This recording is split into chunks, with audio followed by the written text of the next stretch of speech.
On the next Quilt Show, Cain loves to take a traditional quilt block and welcome it into today. About 10 years ago, Michelle created her ridiculously easy jelly roll quilt, and she's been rolling with it ever since. Wait till you see her really great tips for using jelly rolls.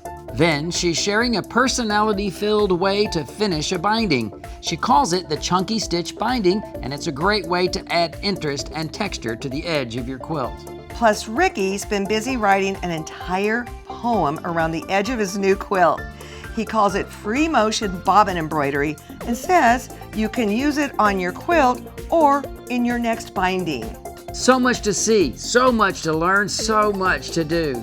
And we want you to join along too at thequiltshow.com.